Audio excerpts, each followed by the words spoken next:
Hi everyone! In this video, I will explain how our body converts food into usable energy for movement and performance. So every time we move, whether it is walking, running, or even breathing, our body uses energy. But where does that energy come from? And how does it work inside us? So let's find out. So, the key to all movement is something called ATP, which stands for adenosine triphosphate. So, think of ATP as the battery of our cells. It's what powers every muscle contraction in our body. So, whenever we eat food like rice, bread, or something particular fruits, our body breaks it down into nutrients such as carbohydrates, fats, and proteins. So these nutrients are then used to produce ATP. But here's the catch. Our body doesn't store a lot of ATP. So we need to constantly make more. So that's where our three main energy systems comes in. First, we have the ATP-PC system. So this system gives us instant energy for short, explosive movements like sprinting or jumping. So it uses a chemical called phosphocreatine stored in our muscles to quickly produce ATP. However, it only lasts for about 10 seconds. So after that, the stored energy runs out. So for example, when a basketball player makes a fast break or a weightlifter lifts a heavy barbell, that's the ATP system in action.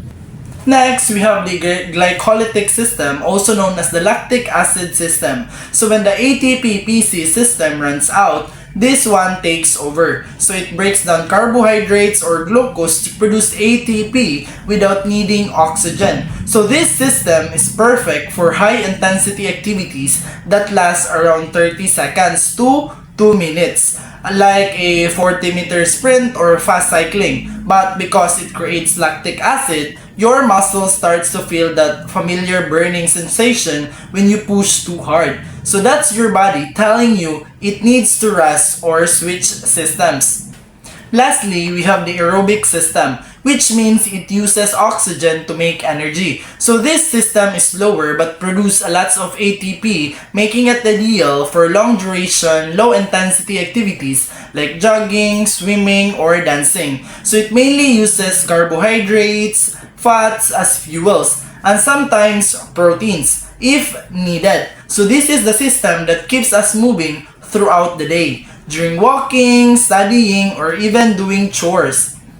Now, you might wonder, do these systems work at a time? Actually, no. So they all work together, but one system dominates depending on the activity. So let's say you are playing basketball. So when you jump for the ball, that's the ATP-PC system. So when you run continuously down to the court, the glycolytic system kicks in. And as the game goes on, and you are jogging or catching your breath, the aerobic system takes over. So these systems are like somewhat kind of teammates. So they take turns supporting each other to keep your body performing well. Now, let's look at some real-life situation. So a sprinter relies on the ATP-PC system for quick bursts of speed.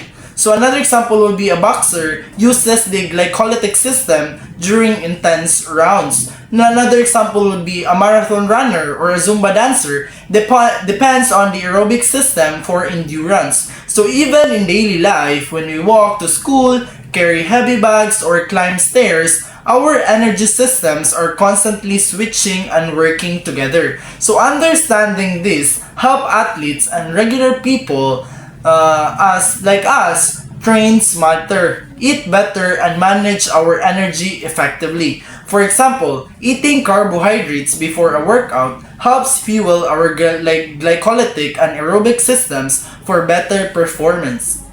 So to sum it up, our body is like a well-organized power plant. So ATP is our main source of energy. So the ATP, PC, and glycolytic and aerobic systems are the machines that keep it running. And together, they allow us to move play, and perform every single day. So next time, when you feel tired after exercise, remember, it's not just fatigue. It's your body's amazing energy systems doing their job to keep you going. So thank you for watching. Stay active, stay healthy, and remember, energy is life, so use it wisely.